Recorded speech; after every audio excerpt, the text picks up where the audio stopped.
Okay, we are live.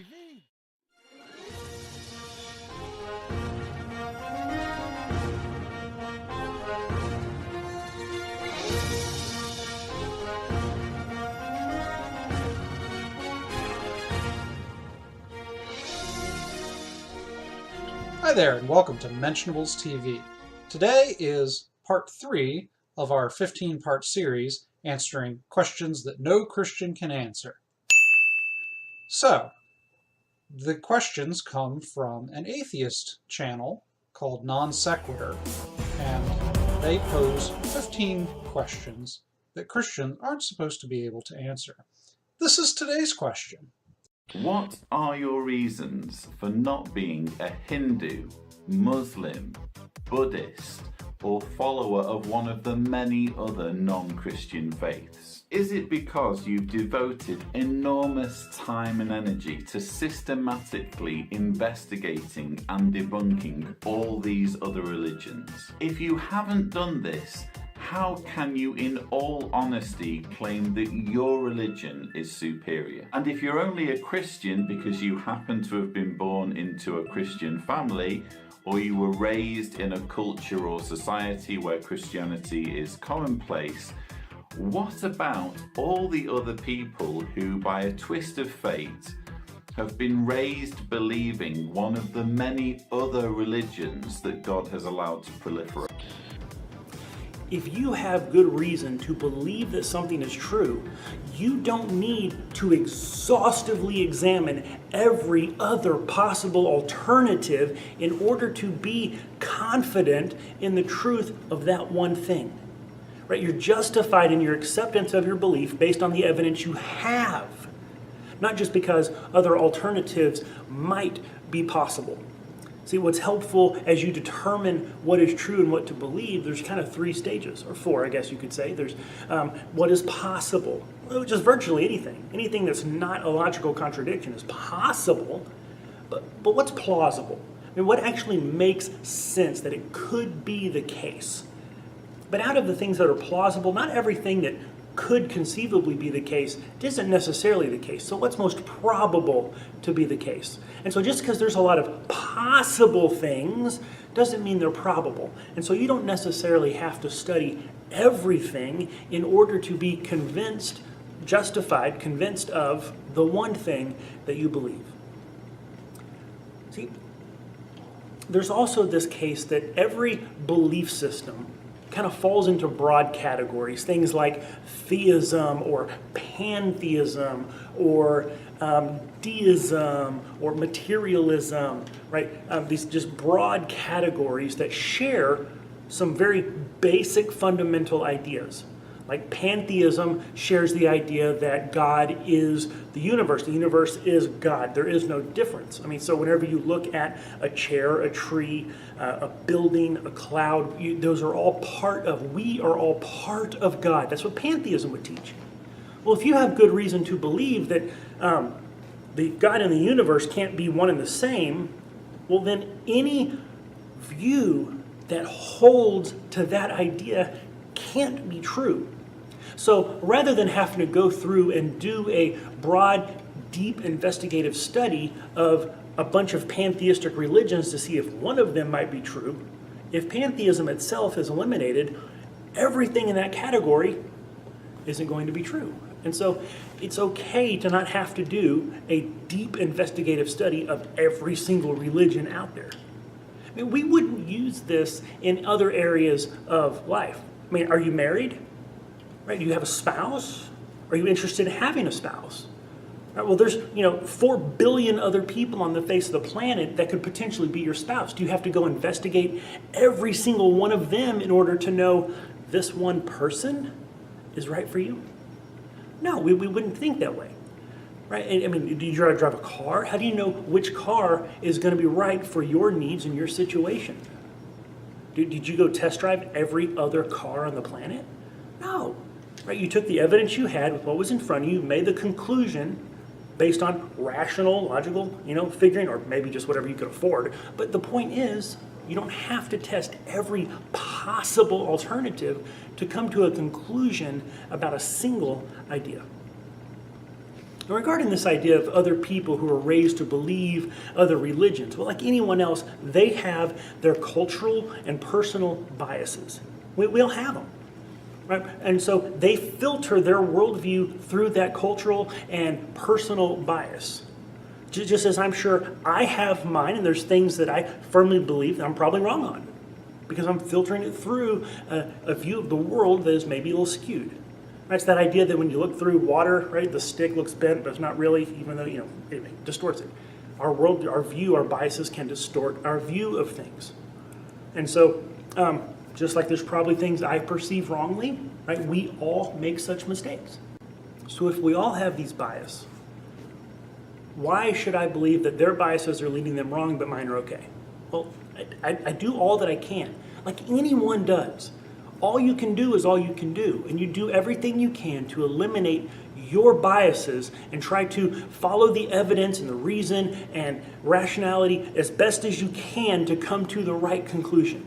And that's all you can do. That's all any of us can do, is try to do your best to eliminate your biases, to see the world as it really is, and then you are reasonably justified to accept that something is true if you've done your due diligence and you've come to a conclusion and you've said, this is where the arguments and evidence lead. You're okay. But what about these other people? What about them?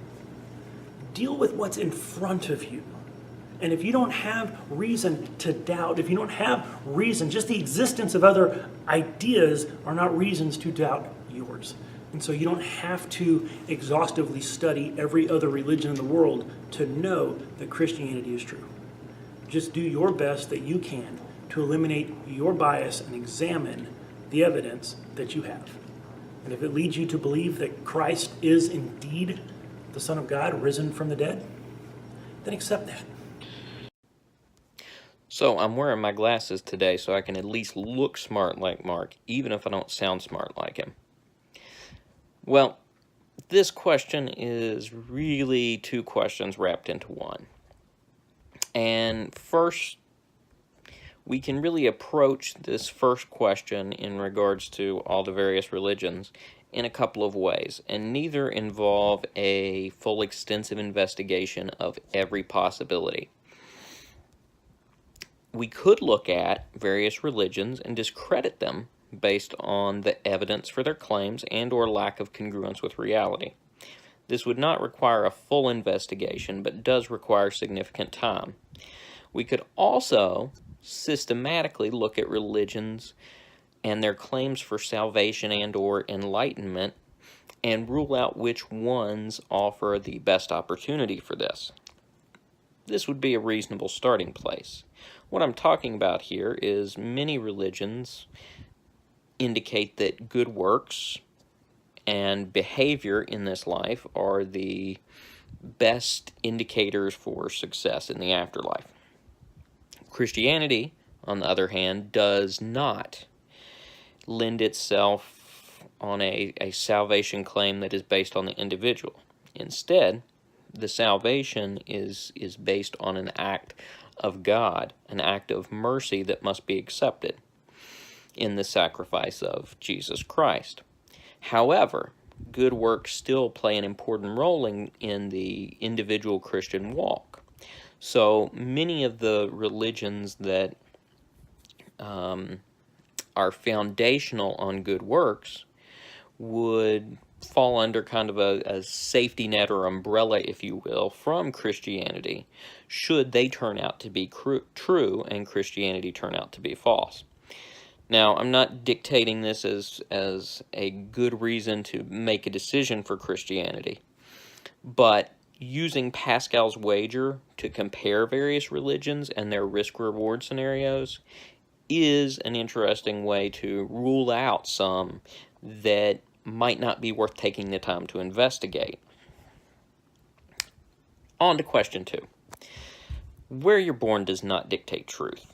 The statistical likelihood of a given religion in a region does not negate the possibility of a religion having an exclusive claim to truth. The variance of religions by region at best offers some support for a cultural evolutionary theory of religious development. It does not explain, however, the distribution, particularly of Christianity. Christianity is spread to more areas and regions than other religions. You can very easily look up distribution maps online, and you'll find that Christianity has a very widespread reach compared to a very localized reach of many of these other religions.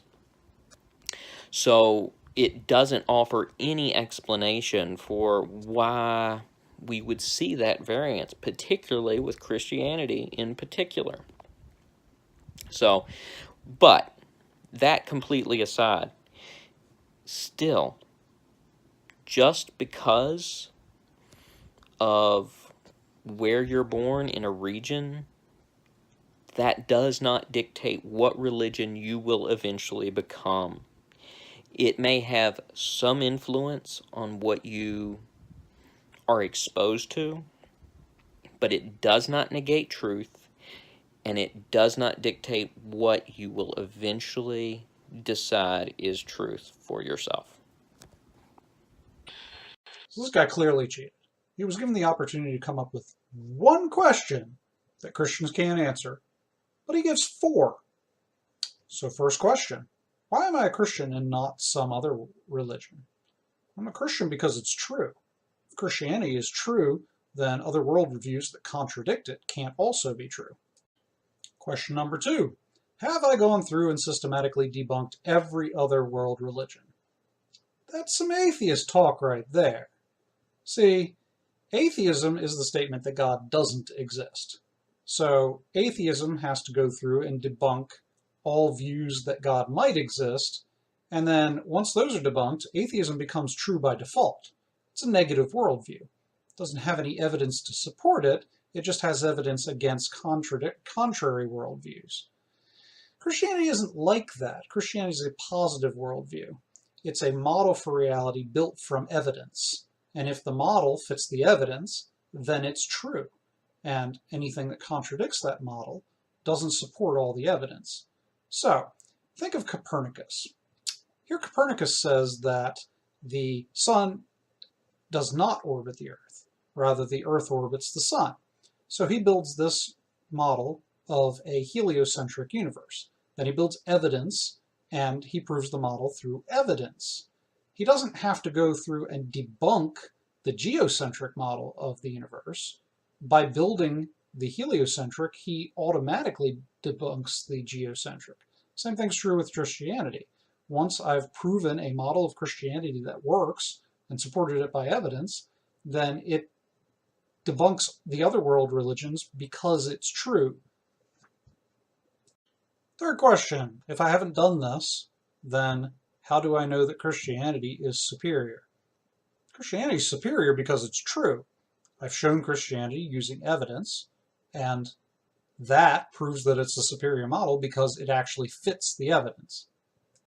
So this last question is probably the most substantial, but certainly not unique. You see this objection coming from atheists quite a bit, which basically asks, if you were born in a different culture, wouldn't you be that culture's religion? So, you only believe in Christianity because you were born in a Christian culture. Well, maybe so, but the way in which you come to believe something doesn't determine whether that thing was right or wrong. This is called the genetic fallacy. The genetic fallacy basically states that if you come to believe something through dubious means, then that thing must be false. No. If I come to believe that the Earth orbits the sun because my babysitter told me, and my babysitter doesn't even have a high school degree, what she told me is still true. So coming to believe something through a dubious means doesn't make that thing false. The other thing I like to note when I see this question is that statistically it doesn't hold up that well because the world is 30% Christian, which is huge. That means that 1 in 3 people are going to be a Christian. And Christianity is present in every populated continent. So even in, say, a heavily Muslim or Hindu culture, there's always going to be a subculture of Christians. And so statistically, you're more likely to be a Christian than any other religion. Also, studies show that a child's religiosity, that is, what they were taught when they're a child, is a poor predictor of their religiosity as an adult. So it's not certain or determined by science that what a child is taught is going to be what they embrace as an adult. So possibly the most substantial element of this particular question is the objection of, well, if God wants everybody to believe in him, then how come there's so many other religions in the world that dominate certain cultures or continents and so forth? Well, I mean, of the objections present, this is probably the one that is the most challenging, but I once again have to point out that Christianity has swept across the world, and that 1 in 3 people are definitely going to be a Christian. So this idea that God has not revealed himself to the world is patently untrue, because every country and every culture has a subset of Christianity. So Christianity has been remarkably successful. But also, you can take this idea that every culture across history has had this idea of a God above gods, this ultimate ideal. So, for instance, the American Indians would have called it the Great Spirit. Didn't know much about it, but they knew it was there. Or in Greek or other pagan cultures where they thought a lot of gods, they had this idea of a God above gods. The Greek philosophers would have called it the good. So this ties back to this idea that there's sort of a natural revelation of God that people can know and believe, and that every culture has always had this. And again, I point to the statistics that, well, okay, so in psychology, they've come to recognize that almost from birth, a child has this sense of design and purpose to the world around them. This is why a child will ask, well, why does the sun shine? Or why is the sky blue? Or they're not asking how it comes to be. They're not asking the mechanics behind the sun. They're asking what's the purpose behind the sun. And when they see a bunny rabbit hop, they ask, well, why does it hop? They assume there's some kind of purpose there. But also, practically from birth, children have this idea of unseen agents that act in the world around them. So they assume that things happen for a purpose and that there's some kind of intelligence driving things. So God has built into our psyche this fundamental concept of God. It's not as if he hasn't revealed himself to the world. So this is what I see as the undermining of this particular question, is that the idea of God is fundamental to human nature, and that that cultures seek God out. So why am I a Christian? Because it's true, and that's held up through nature in addition to revelation. This question from Lloyd Cedars is just really a rehashing of the failed work of John Loftus and his long debunked outsider test for faith. Under his question is the assumption that we should use the same standard against our own beliefs that we use against others, which sounds great on the surface, but it's actually the way he phrases it and the way he argues for it, it's just nonsense on stilts. Here's why. A large part of the reason why we as Christians object to other views, or really anyone objects to any views, is not just alternative religious ones, is precisely because we have stronger than normal epistemic convictions about certain beliefs that we do hold to.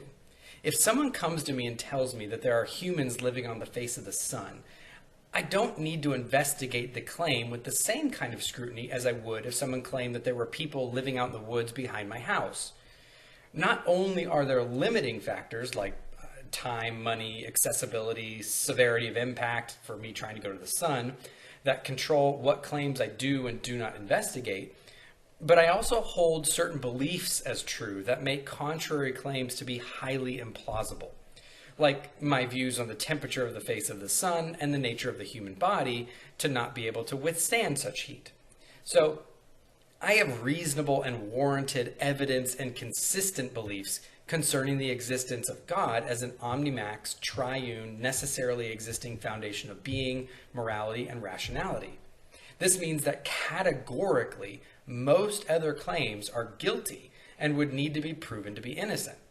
It's because of my beliefs that the polytheism of Hinduism, the mutability and capriciousness of Allah with Islam, and the escapism of Buddhism are all not only unappealing to me, but actually positively implausible and contrary to what I think are the best evidence explanations available to us.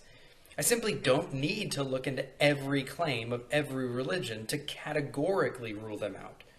In fact, if the atheist wants to protest to this, they should consider why they are atheistic and non-religious. Have they looked into every claim of every religion? No. They've fallen back on their own worldview as a positive framework by which they have categorically rejected all religious and supernatural claims. And I don't really fault them for this. If I want to convince an atheist, I need to show that their worldview presuppositions and their understanding of the Christian beliefs are weak, invalid, unwarranted, and or false. But I don't need to fault them for not looking into every single denominational difference or religious claim before rejecting any of them. So, how can I say mine is superior? Because mine has the weight of the evidence, reason, plausibility, and the only transcendental necessity grounding the most fundamental realities of creation. If you disagree with me, then feel free to engage and try to convince me of a better alternative. Now, the questioner then continues on with the common genetic fallacy of atheists these days. If you were raised in a Christian home or society, then you should doubt if your belief is valid and not just a twist of faith or an accident of geography. This is invalid as really an objection for numerous reasons. First, as I said, it's the genetic fallacy. This fallacy is where one tries to invalidate a claim by calling into question how or why someone came to believe it. Imagine that someone came to believe that the Earth orbited the sun because they read it in a comic book. Is that the most reliable way to come to knowledge of the cosmos? Of course not. But does that make the belief false? Again, of course not. So even if someone comes to believe in Christianity because they were raised to believe it or were in a broadly Christian society, so what? That also probably is why they have certain beliefs about arithmetic and heliocentrism, for example. Most people haven't done the research themselves and are just believing what they're educated or raised to believe on a whole host of things. In fact, this scalpel would cut back towards the atheist just as deep, if not deeper. With very few exceptions, atheists and seculars are largely Caucasian, male, middle to upper class, modern Westerners. They're extremely culturally, generationally, and geographically bound. Whereas Christians span every culture, every demographic, every ethnicity, every socioeconomic class, and span millennia. So really, it is the atheist who is probably only won by a random twist of fate and geographical accident, if that's going to be a valid argument. And I say this as someone who was not raised as a Christian or in a Christian home, and the area that I lived in was not Christian at all. So not only does this objection rely on a genetic fallacy, and it's reflectively destructive back onto itself, but it also has nothing to do with me and my upbringing. So it doesn't really affect me whatsoever. And the same is true for probably more Christians who have converted as adults worldwide over the millennia than there have been atheists in the entire history of the human race.